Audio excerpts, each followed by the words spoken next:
हाय साथियों, मेरा नाम है लोकेश भारद्वाज। साथियों, इस ब्रह्मांड में लाखों गैलेक्सी हैं। लाखों गैलेक्सी में करोड़ों स्टार्स हैं और करोड़ों स्टार्स में अरबों ग्रह हैं। उन अरबों ग्रह में से हमारा एक ग्रह है पृथ्वी। साथियों, इसी पर हम रहते हैं। साथियों, पृथ्वी हमारे साथ सभी जीवों का निवास स्थान है और इसीलिए पृथ्वी हमारा आवास है।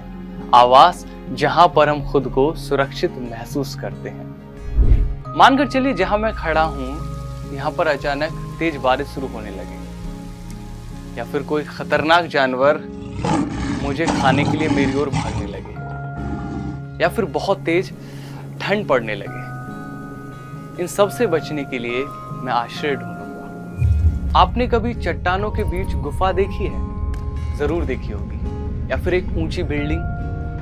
इन दोनों में क्या फर्क है? निश्चित तौर पर दोनों में इंसान रह सकते हैं। यही हमारे आश्रय के प्रकार हैं। शेल्टर हमारे दो प्रकार के होते हैं, nature made, man made. Natural shelters, प्राकृतिक आवास।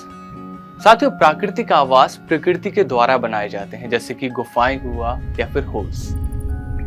नेचर वैसे तो करोड़ों लाखों पशु और पक्षियों को रहने का स्थान है, लेकिन हमारे लिए जो इम्पोर्टेंट या फिर कहें महत्वपूर्ण पशु पक्षी, आज उनके बारे में जानते हैं कि आखिरकार वो कहाँ रहते हैं। चलिए साथियों, कुछ जानवरों के, पक्षियों के और कीड़ों के आवासों को देखते हैं। सबसे पहले बात करते हैं जंगल के राजा शेर की। शेर हमारा मांद के अंदर पाया जाता है। घोड़ा और गधा अस्तबल में बंधे होते हैं। भेड़ हमारा मेड़ के अंदर रहता है। कुत्ता और बकरी, कुत्ता घर और बकरी घर में पाए जाते हैं। मुर्गी हमारे बाड़े के अंदर रहती है।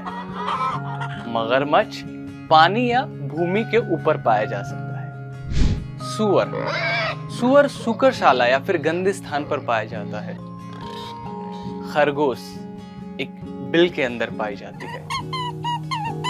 चींटियां भूमि के अंदर या फिर बिल या दरारों में पाई जाती हैं। मकड़ी के जाले आखिरकार आपने देखे ही होंगे, स्पाइडरमैन याद आता है ना।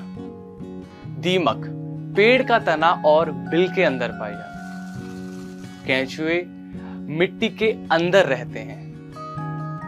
और आप लोगों ने मधुमक्खी जो देखी होगी वो छत्तों पर पाई जाती है। चलिए साथियों, आपको मैं इंसानों के रहने की जगह दिखाता हूं। कच्चे घर।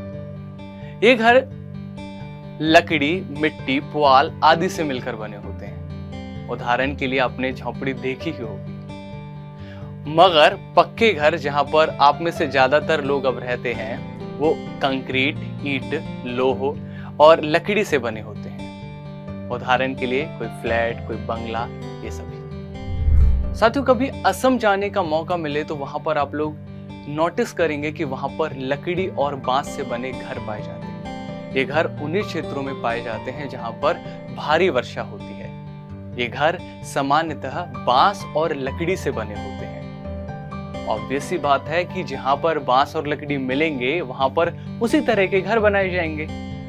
ये घर जमीन से 10 से 12 फीट ऊपर बने होते हैं, ताकि कभी भी अगर बाढ़ आए तो बाढ़ से बचाया जा सके। उत्तर पूर्वी इलाकों में आप ऐसे घरों को बहुतायत में देख सकते हैं। पत्थर के घर। पत्थर के घर साथियों लद्दाख जैसे ठंडे रेगिस्तानी इलाकों में पाए जाते हैं। याद रखिएगा, ठंडे रेगिस्तानी इलाके। रेगिस्तान से आप लोग कई बार दूसरे रेगिस्तान की ओर पहुंच जाते हैं। रेगिस्तान दोनों तरीके का हो सकता है, गर्म रेगिस्तान और ठंडा रेगिस्तान। ठंडे रेगिस्तान में पत्थर के बने घर होते हैं, क्योंकि पत्थर जो होता है वो हीट को बाहर नहीं जाने देता। ये घर 2 मंजिलों वाले पत्थरों से बनाए जाते हैं। ये घर मिट्टी और चूने की मोटी परत से पोते जाते हैं। इस प्रकार के घरों में फर्श या छत बनाने के लिए लकड़ियों का उपयोग किया जाता है। साथियों, कभी आपने हाउस बोट देखे हैं? हाउस बोट पानी में पाए जाने वाले घर होते हैं। पानी के ऊपर, बोट के ऊपर एक घर बनाया जाता है, जिसे हम हाउस बोट कहते हैं। ये घर निश्चित तौर पर लकड़ी से बनाए जाते हैं, क्योंकि लकड़ी तैर सकती है। हाउस बोट कश्मीर और केरल के अंदर पाए जाते हैं। ऊंची इमारतें। साथियों, ऊंची इमारतें मैदानी क्षेत्रों में पाई जाती हैं। या फिर मेट्रो शहरों में पाई जाती हैं। जैसे कि आप लोगों ने बड़े बड़े फ्लैट देखे होंगे, बड़े बड़े बंगले देखे होंगे, ऊंची ऊंची इमारतों में बड़ी बड़ी ऑफिसेज देखी होंगी। ये सभी ईंट, सीमेंट, लोहे, स्टील आदि से मिलकर बनते हैं। वहीं साथियों, अगर मैं बात करूं डोंगा हाउसेस की, तो डोंगा कश्मीर की डल झील में पाए जाते हैं। डोंगा हाउसेस बहुत फेमस हैं। यहाँ पर जर्नली लोग घूमने फिरने के लिए जाते हैं। टेंट हाउस साथियों, पर्वतरोहियों को आपने जरूर टेंट हाउस यूज करते हुए देखा होगा, लेकिन इसकी हिस्ट्री चंगप्पा जनजाति से भी जुड़ी है।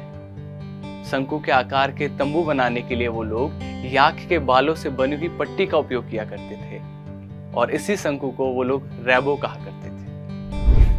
साथियों, कैसा हुआ अचानक से बहुत तेजी से यहाँ पर बर्फ गिरने लगी।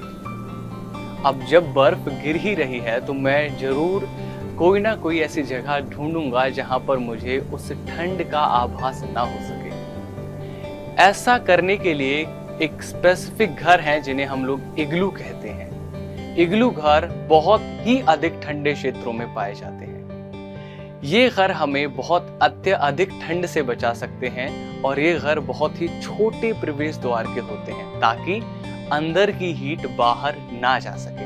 ये अंडाकार शेप के होते हैं। उदाहरण के तौर पर आपको चित्र भी दिखा देते हैं। तो साथियों, आज आपने जाना कि आखिरकार हम लोग ऐसे तरह तरह के घरों के अंदर रहते हैं और हमारे आवासों के अलग अलग प्रकार पाए जाते हैं। ऐसे ही बहुत सारे अच्छे कंसेप्ट जानने के लिए आप ग्रेडअप के साथ जुड़े रहिए।